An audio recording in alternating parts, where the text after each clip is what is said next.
दिने खरा बेलर समय थिला और ठीक से समय गोटे घुसुरी एवं गाईर भेट है और ठीक से समय घुसुरी गाई को पचारा अपा तुमको समस्ते लोके पूजा करुछंती आ मते घृणा कौन पाई करुछंती मु तो ए जगत जाकर सब मैला सफा करी खाऊची आ मते मारी लोके मांस हाड़ मते खाऊछंती पुणी मो चमड़ा को बिकी तांको दरकार मते लगुछंती तथापि लोक मते घृणा कौन पाई करुछंती हेले तुमको देखुन केते बेले केमिति क्षीर टिके दउछ जे तथापि लोके तुमको पसंद करुछंती निज घरे साइति के रखुछंती घुसुरी एपरी कथा शुणी गाई टिके चिंता कला आ कहिला आलो घुसुरी भौणी तो आ मो भितर फरक केवल व्यवहार रे मो सफासुतरा रही शुद्ध पवित्र रहे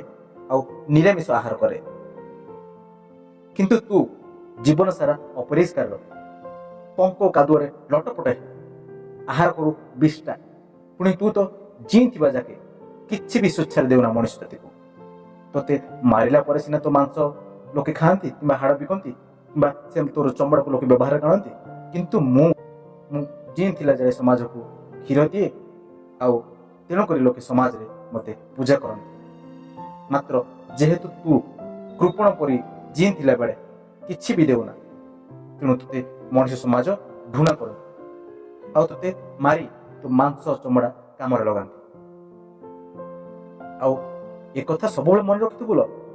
दानी और कृपण मध्य केवल एतिक ही प्रत्येक धनी तार उपार्जित धन को दान करे जीन भितर एणु से समाज रे आदर पाई थाए मात्र कृपणर धन संपत्ति मला पर ही कहीं नहीं थाए एणु ताको समस्ते घृणा करते धन संपत्ति जहाँ भी अर्जन करिवो जीवन काल मध्य मला पर्यंत साइति रखिले खाली सेतिकी हबनिल ताहा लुंठन हो जाउ सिना ताको केही दान कहजिबनी मात्र जीवन काल मध्य उपार्जित धनर